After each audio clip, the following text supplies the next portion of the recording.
Commander Jack Lucky Murphy was having the kind of Monday that made him wish he'd pursued his childhood dream of becoming a professional sock puppet performer. Instead, he sat at his console in the Lunar Defense Station, staring at what could only be described as the galaxy's most enthusiastic attempt at synchronized space invasion. "Hey boss," called out Lieutenant Danny Parker from the sensor station, his voice carrying the same tone one might use to mention a slight coffee stain on their uniform. "Remember how you always say nothing interesting ever happens during the morning shift?" Murphy took a long sip from his world's okayest commander mug, a gift from his crew that felt increasingly ironic with each passing second. "Let me guess. Someone finally fixed the coffee machine." Not exactly. Danny's fingers danced across his holographic display. "More like 17 different alien armadas just appeared at the edge of our solar system. They're all claiming to be here to conquer Earth. Also, 3 of them are demanding we surrender to them specifically, and another one wants to know if we'd be interested in a timeshare presentation." Murphy set down his mug with the deliberate care of someone who had long since passed the point of being surprised by anything the universe threw at him. 17, you say? That's a bit excessive. Usually we only get one wannabe conqueror per quarter. Someone must have posted about us on Space Yelp. Technical Sergeant Maria Rodriguez, the station's communications expert, swiveled in her chair with the kind of grin that suggested she was either about to share something hilarious or had finally lost her mind. "Sir, you're going to love this. They're all trying to communicate at once, and their universal translators are interfering with each other. I'm getting everything from formal declarations of war to what appears to be an alien recipe for something that translates as victory cookies." "Victory cookies?" Murphy raised an eyebrow. "Well, that's a new one. Any chance they brought samples?" "Negative, sir. Though one fleet is broadcasting what they claim is their galaxy-famous invasion theme song. It's actually pretty catchy." Murphy stood up, stretching as if preparing for nothing more strenuous than a casual game of golf. "All right, let's see what we've got here. Put the main invasion force on screen." The holographic display lit up with a spectacular view of what could only be described as the galaxy's most disorganized flash mob. Ships of various sizes and designs, some looking like they'd been designed by architects who'd had geometry described to them by a drunk toddler, were attempting to form what they probably thought was an intimidating battle formation. Sir Danny called out again, this time trying and failing to suppress a laugh. 3 of the fleets just collided while trying to get into position for their dramatic entrance. They're demanding we pretend we didn't see that and requesting a do-over." Murphy walked to the center of the command deck, hands clasped behind his back in his best impression of a proper military commander. "Send them our standard response package, Maria. You know the one." Rodriguez nodded, her fingers already typing. "Sending the... We're sorry. Earth is currently closed for invasion automated response, complete with hold music and an estimated wait time of 3 to 5 business millennia." As the alien fleet scrambled to make sense of Earth's bureaucratic defense systems, Murphy couldn't help but smile. It was going to be an interesting day after all. Perhaps he should have brought more coffee. "Oh, and Danny," Murphy called out, "start recording everything. If we survive this, it's going to make one hell of a story for the next staff meeting." The morning shift at Lunar Defense Station had officially begun, and somewhere in the vast expanse of space, 17 alien armadas were about to learn why Earth had gained a reputation as the galaxy's biggest headache. The first sign that this wasn't going to be your typical invasion came when 3 of the alien armadas attempted to execute what they claimed was a precision strike formation. Murphy and his crew watched in fascination as the fleets managed to create what looked less like a coordinated attack pattern and more like a cosmic game of bumper cars. Sir Danny called out, his voice wavering between professional concern and barely contained laughter. "The Xylofoid fleet is demanding that the Krathnir forces stop copying their attack formation. The Krathnir are insisting they had it trademarked first." Murphy pinched the bridge of his nose. "And the Third Fleet? The Vextalians are threatening to sue both of them for patent infringement. Their lawyer is already preparing a cease and desist order. In interpretive dance." From her communication station, Rodriguez raised her hand like an eager student with the answer to a particularly amusing math problem. "Commander, you're going to want to hear this.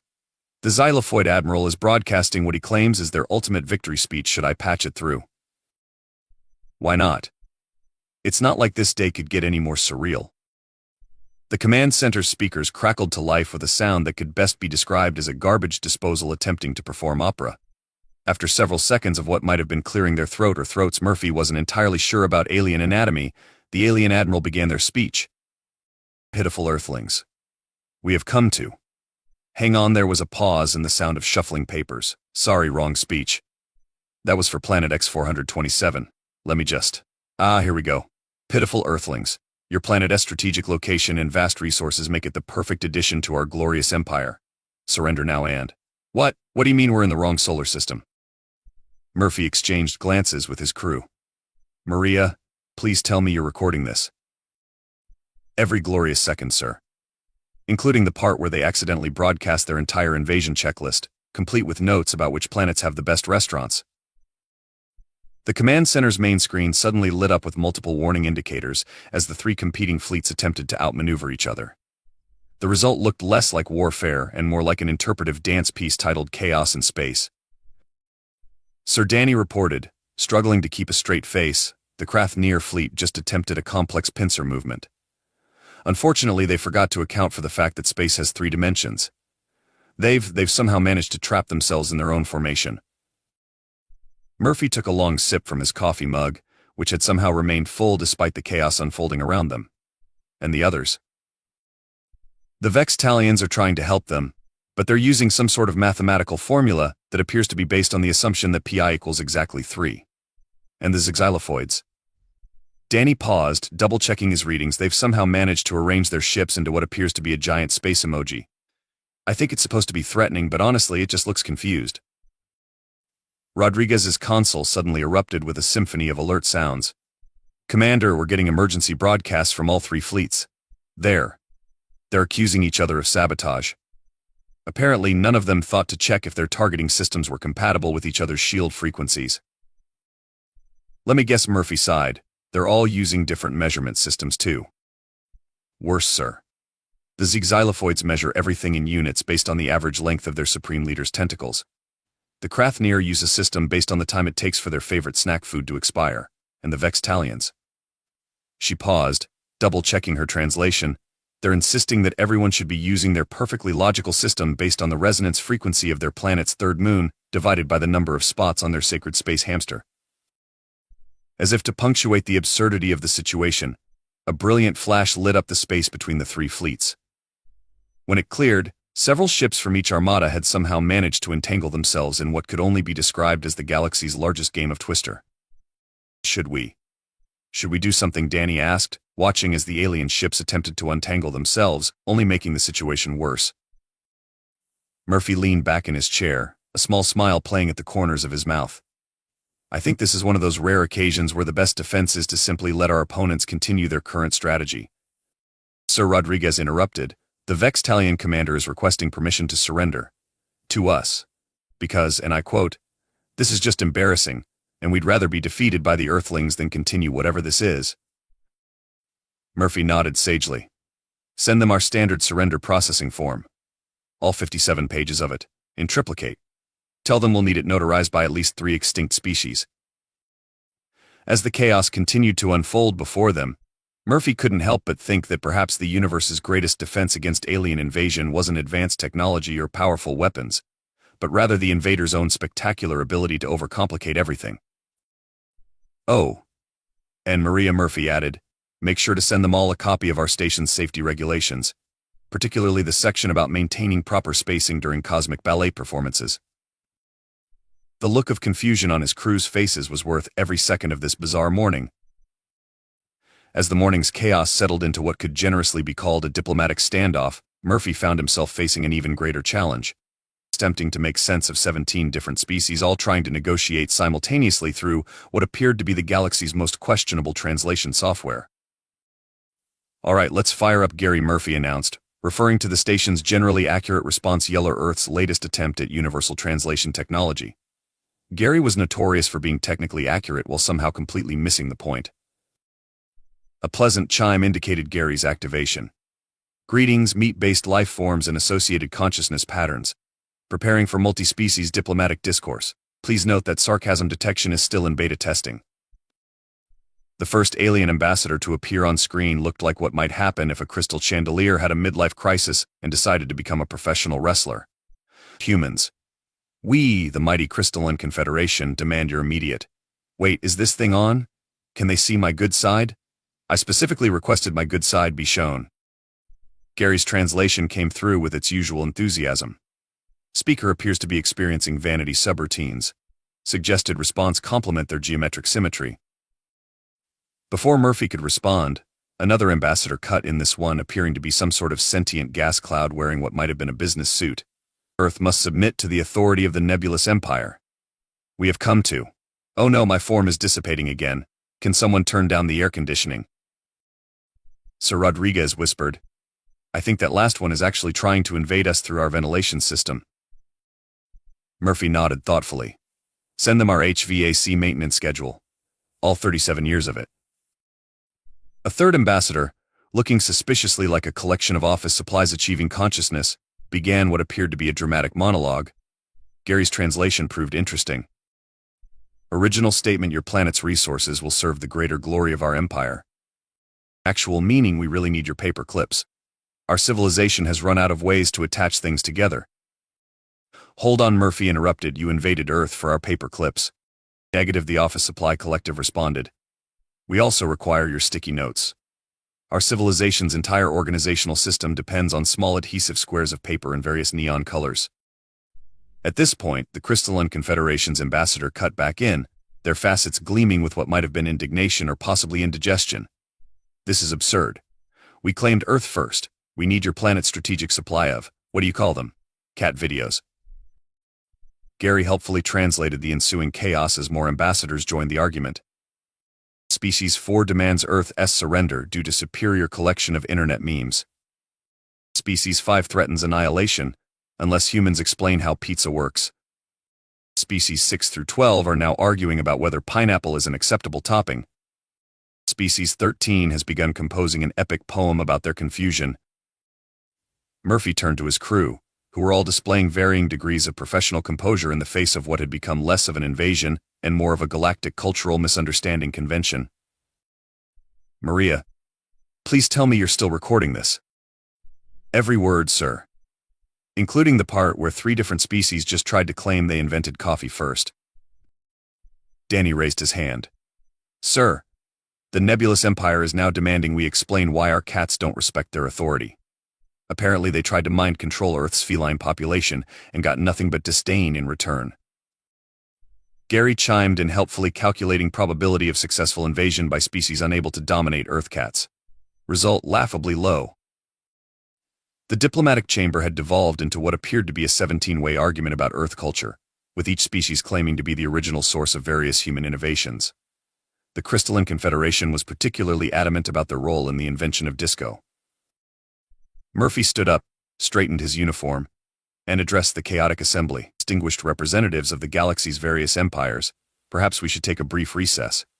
Our cafeteria is serving what we call Monday Mystery Meat Special, and I'm sure you'd all like to experience this unique aspect of Earth culture firsthand. Gary's translation must have been particularly interesting, as several of the ambassadors suddenly looked distinctly uncomfortable. Diplomatic alert, Gary announced. 14 species have simultaneously remembered urgent appointments elsewhere in the galaxy. 3 are claiming sudden allergies to Mondays. As the ambassadors scrambled to make dignified retreats, Murphy couldn't help but notice that Earth's first major diplomatic conference with multiple alien species had somehow turned into a potluck discussion about internet culture and office supplies. Sir Rodriguez called out, "Should I start preparing the official first contact paperwork?" Murphy smiled. Better prepare the thanks for visiting Earth gift bags instead. Include some paper clips, and maybe a cat meme or 2. Gary's final translation of the day summed it up perfectly. Conclusion: Earth continues to confuse and disturb galactic community by existing exactly as it is. As the diplomatic disaster reached its natural conclusion, Murphy decided it was time to show the remaining alien fleets why Earth had gained a reputation as the galaxy's ultimate hold my beer moment. Of course, in his case it was coffee, but the principle remained the same. All right, team, Murphy announced, setting down his now empty mug. I think it's time we introduced our visitors to Earth's actual defensive capabilities. Sir Danny looked up from his console with a mix of excitement and concern. Are you suggesting we show them the bureaucracy? I'm suggesting we show them all the bureaucracy. Rodriguez's eyes widened. The full package, sir? Even Form X-27B6. Especially Form X-27B6. Murphy's grin had acquired a distinctly mischievous quality. Fire up the administrative defense network. The command center hummed to life as Earth's true defensive systems activated.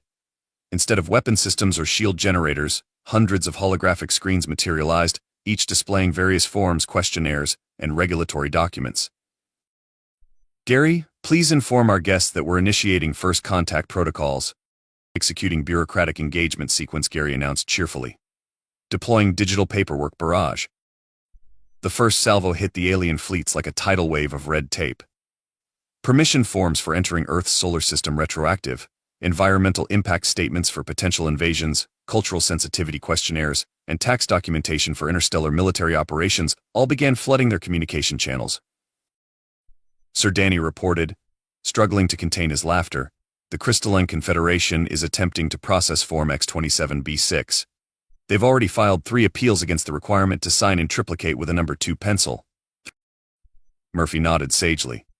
Send them the appendix explaining why digital signatures aren't accepted. All 47 pages of it. The Nebulous Empire's fleet was the first to show signs of cracking. Their ships began moving in increasingly erratic patterns as their command structure attempted to navigate Earth's regulatory requirements.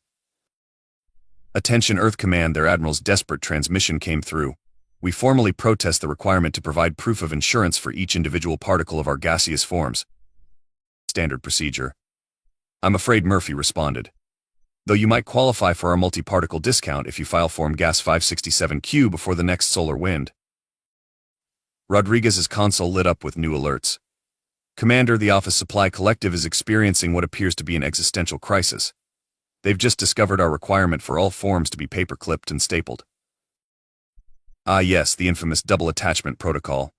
Send them the 16-page explanation of why we need both, along with the statistical analysis of paper clip versus staple efficiency in various gravitational conditions. The command center's main screen showed the alien fleets falling into disarray as Earth's administrative assault continued. Some ships were actively retreating, their crews presumably overwhelmed by the requirement to provide 5 forms of ID, including at least one from an extinct civilization. Sir Danny called out. The Vextalians are attempting to counterattack. With their own paperwork. Murphy raised an eyebrow. Amateur hour. Show them why you never bring standardized forms to a bureaucratic firefight. Deploy the Schedule 7 exception clauses. The effect was immediate and devastating. The Vextalian fleet's formation dissolved into chaos as their commanders attempted to understand why they needed to file separate permits for offensive and defensive maneuvers, with additional documentation required for any tactical decisions made during coffee breaks. Gary's voice cut through the chaos. Alert: multiple species now experiencing severe administrative overload. Detecting widespread confusion about why Form C-789 must be submitted in interpretive dance format. That's just the beginning, Murphy muttered, reaching for the station's emergency protocols. Time to show them our secret weapon. Maria, initiate protocol customer service. Rodriguez's fingers flew across her console, and a new message began broadcasting to all alien vessels. Thank you for contacting Earth's Invasion Processing Department. All our representatives are currently busy with other apocalyptic threats. Your planetary conquest is important to us. Please stay on the line. Your estimated wait time is, calculating, 3 to 5 business eons. The hold music that followed, an endless loop of elevator music interspersed with helpful suggestions to visit Earth's self-service invasion portal, proved to be the breaking point for several fleets. Commander, Danny reported with obvious glee, 4 more empires are retreating. Their stated reason is urgent need to reorganize their entire civilization's filing system. Murphy stood at the center of the command deck, watching as humanity's most powerful defense mechanism, bureaucracy, refined to an art form, continued to wreak havoc among the invading forces. Send them all a feedback survey, he ordered. Make it clear that their invasion experience may be shared with third-party marketing partners, and remind them that their warranty on universal domination is only valid if they complete the customer satisfaction questionnaire. As the alien fleet scrambled to escape Earth's administrative reach, Murphy couldn't help but smile. Sometimes the best defense wasn't advanced technology or powerful weapons, but rather humanity's unique ability to turn paperwork into a weapon of mass confusion. Oh, and team, he added, don't forget to file your overtime requests for this invasion in triplicate. The forms are due yesterday. The complete breakdown of the invasion force happened in stages, each more gloriously chaotic than the last. It began when humanity's most potent cultural weapon accidentally leaked into the alien command network's unrestricted access to Earth's internet. Sir Rodriguez called out, trying to maintain her composure, "I think we may have accidentally shared our cat video archives when they tried to hack our systems." Murphy nodded gravely. "All of them. Everything from Keyboard Cat to last week's Mr. Whiskers discovers quantum physics. The Crystalline Confederation's flagship is currently broadcasting Nyan Cat on all frequencies." Gary helpfully translated the ensuing chaos. Multiple species now engaged in heated debate about proper categorization of Earth felines. Consensus failing. Philosophical crisis imminent. The command center's main screen displayed the alien fleets arranging themselves into what appeared to be competing fan clubs. 3 empires had already changed their official military insignias to various meme formats. Danny's console erupted with new alerts. "Commander, you're not going to believe this. The Office Supply Collective is attempting to establish diplomatic relations with Wikipedia." "Oh no," Murphy muttered. "They've discovered editing wars, haven't they?" "Worse, sir. They're trying to cite themselves as a primary source for Earth's history. The nebulous empire is threatening war over proper citation formats." The situation deteriorated further when Earth's social media algorithms got involved. Somehow, several alien species had managed to create accounts on multiple platforms, leading to what could only be described as the galaxy's first interstellar flame war. "Diplomatic alert," Gary announced, detecting massive increase in use of caps lock across all channels. 7 species now communicating exclusively in reaction GIFs. Rodriguez looked up from her station, barely containing her laughter. "Sir, the Vextalians are demanding to speak to Earth's manager. They're particularly upset about something called rickrolling." "Send them the customer service chatbot," Murphy ordered. "The one that responds to everything with 'Have you tried turning your invasion off and on again?'" The alien fleet's command structure continued to unravel as Earth's internet culture worked its inexorable magic. Some ships had begun broadcasting what appeared to be their own versions of unboxing videos, featuring increasingly confused attempts to understand human technology. Commander Danny reported, 3 more empires have withdrawn from the invasion. Their official reason is urgent need to create TikTok accounts. The Crystalline Confederation's flagship was now surrounded by a cloud of smaller vessels arranged in what appeared to be a recreation of a popular dance challenge. Their admiral's last transmission before retreating simply read, "But why do the humans have so many different ways to make bread?" Murphy watched as the invasion force devolved into competing social media influencer campaigns. "How many fleets are still actively trying to conquer us?" "Hard to say," Sir Rodriguez replied. 5 of them are too busy arguing about whether a hot dog is a sandwich, 3 have become obsessed with pictures of breakfast foods, and 1 is attempting to monetize their invasion livestream. The situation reached its peak when no one was quite sure who introduced the alien commanders to Earth's collection of conspiracy theories. Alert, Gary broadcast, multiple species now questioning whether Earth actually exists or is merely an elaborate hoax created by space dolphins. The command center crew watched in amazement as the formerly coordinated invasion force separated into countless sub-factions, each with its own increasingly bizarre theory about Earth's true nature. Sir Danny called out, "The last remaining hostile fleet is requesting permission to surrender via interpretive dance video." Murphy sighed, reaching for his coffee mug. "Tell them we'll only accept their surrender if it goes viral, and make sure they use the proper hashtags." As the alien armadas retreated in various states of cultural confusion, Rodriguez's console picked up one final transmission warning to all galactic civilizations. Earth's mimetic hazards are real. Their culture is infectious. We came to conquer their world but instead learned to vibe approach with extreme caution. Murphy couldn't help but smile as he watched the last ships disappear into hyperspace, some of them still broadcasting cat videos. "Well, team, I think it's safe to say Earth's cultural defense systems are working as intended."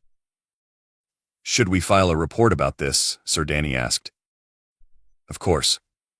But first, let's upload the footage to Earth's new galactic social media account. I think How to Fail at Invading Earth Epic Fail Compilation 42 has a nice ring to it." Gary's final analysis summed it up perfectly. Task failed successfully. Alien invasion thwarted through aggressive deployment of human internet culture, suggesting new planetary defense classification weapons grade weirdness. As the last alien ship vanished into hyperspace, still broadcasting what appeared to be a mashup of cat videos and bureaucratic paperwork set to dance music, Commander Murphy gathered his crew for the traditional post-invasion debriefing. All right, team, he announced, finally refilling his perpetually empty coffee mug. Time to file the after-action report. And no, we can't just send them a link to the viral video compilation. Rodriguez raised her hand. Even though it already has 6 billion views across the galaxy. Even though it's trending on Alien Talk, Murphy confirmed. Gary, begin official record. Initiating report compilation.